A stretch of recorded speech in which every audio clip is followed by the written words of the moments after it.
Assalamualaikum. Waalaikumsalam warahmatullahi wabarakatuh. Kayaknya cincinnya baru Ustaz ya. Alhamdulillah, kan mau lebaran ntar lagi. Memang harus beli baru gitu semua? Ya nggak harus, tapi kan hari lebaran adalah hari bersenang-senang yang dibolehkan dalam Islam. Lebaran Idul Fitri maupun Idul Adha. Oleh karenanya Nabi SAW berikan kelapangan bagi kaum muslimin. Kita tahu dibolehkan pada hari lebaran untuk bermain duf atau rebana yang tidak dilakukan selain di hari-hari kegembiraan seperti ini. Oleh karenanya boleh saja masyarakat misalnya bergembira dengan membelikan baju baru buat anak-anak ya. Lalu Ustaz, biasa kalau mau lebaran ini banyak istilah-istilah yang dipakai oleh kaum muslim. Seperti selamat Idul Fitri, minal aidin wal faizin. Ya itu sih boleh-boleh saja sih. Itu kan kita tatkala hari lebaran kembali asalnya ini adalah perkara adat istiadat. Ya, asalnya kita tahniah, memberi ucapan selamat. Adapun bagaimana cara mengucapkan selamat kembali kepada adat masing-masing. Memang kita tahu bahwasanya para salaf dahulu mereka tatkala hari lebaran mereka mengatakan taqabbalallahu minna wa minkum. Dan itu adalah nikmat tahniah. Artinya apa? Artinya semoga Allah menerima amalan kami dan amalan ibadah antum selama bulan Ramadan. Semoga diterima oleh Allah Subhanahu wa taala. Lantas mereka berpelukan misalnya menunjukkan kebahagiaan. Ini tahniah atau kata selamat yang indah ya. Akan tapi tidak harus demikian ya, tidak harus demikian ya.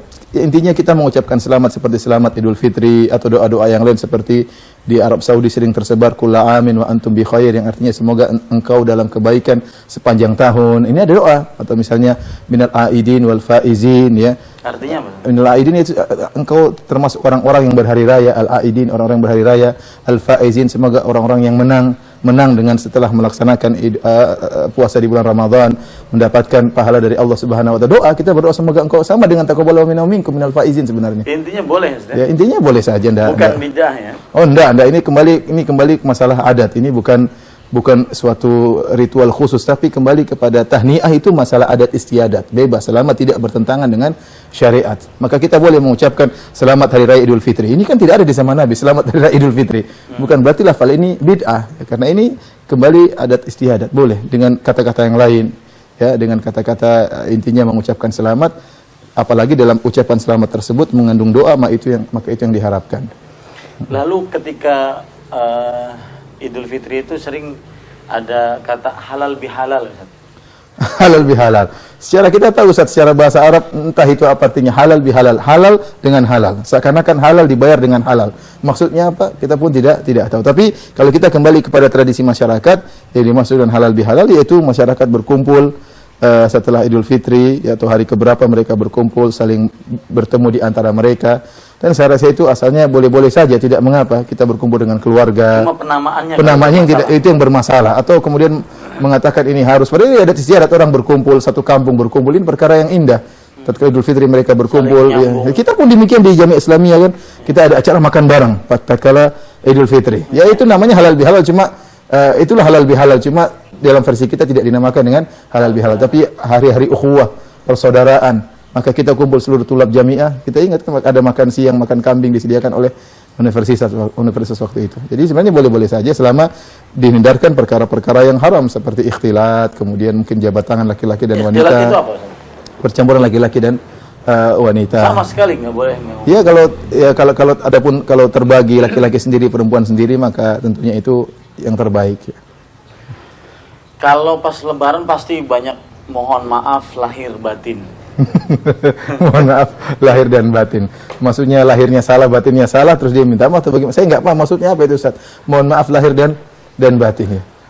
Ya mungkin dia mempunyai banyak kesalahan gitu. Yang saya tanyakan tuh gini Ustaz, apakah memang kalau seandainya Idul Fitri atau Idul Adha itu harus mohon maaf? Oh enggak, ya. Kalau bahkan apalagi ditambahi lahir batin bahkan tadi. Meyakini seperti ini adalah kekeliruan ya. Kita namanya orang minta maaf itu ya kalau dia bersalah maka dia minta maaf. Kalau seorang tidak bersalah tidak perlu minta maaf. Apalagi terkadang kita baru ketemu orang tersebut mohon maaf lahir dan batin, belum pernah ketemu sudah minta maaf. Ya, minta maaf kan kita merendahkan diri.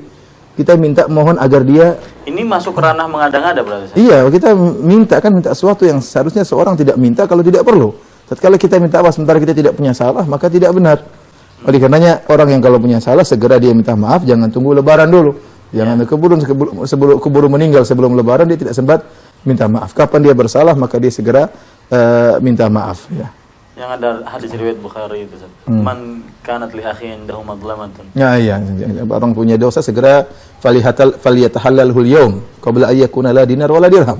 Hendaknya segera dia minta dihalalkan sebelum datang hari kiamat yang tidak bermanfaat dinar dan dirham, yaitu.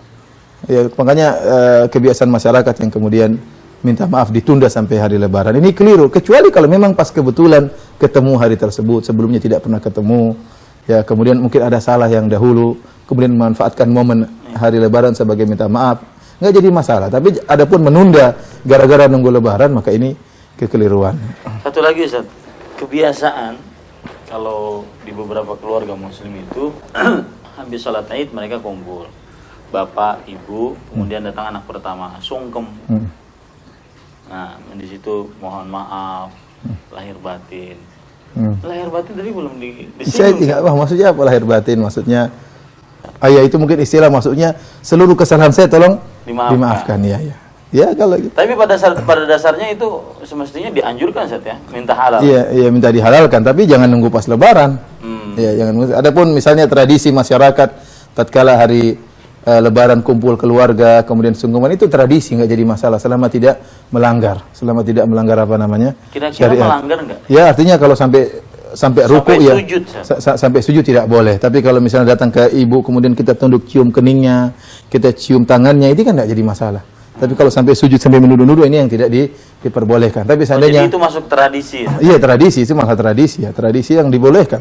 Asalnya tradisi kan boleh, ya. Asalnya tradisi, hari raya berkaitan dengan banyak tradisi. Fil asya al-ibahah.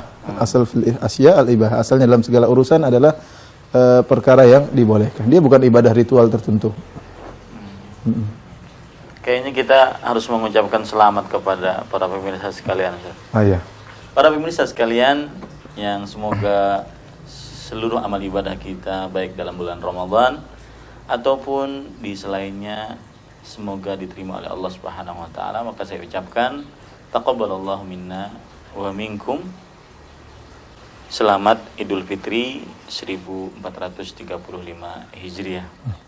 Demikian juga kepada para pemirsa sekalian saya ucapkan taqabbalallahu minna wa minkum. Semoga Allah Subhanahu wa taala menerima amalan kita tatkala di bulan Ramadan, menerima salat kita, menerima puasa kita, menerima tangisan kita, menerima rukuk kita dan sujud kita, dan semoga kita semua dicatat sebagai penghuni surga di akhirat kelak.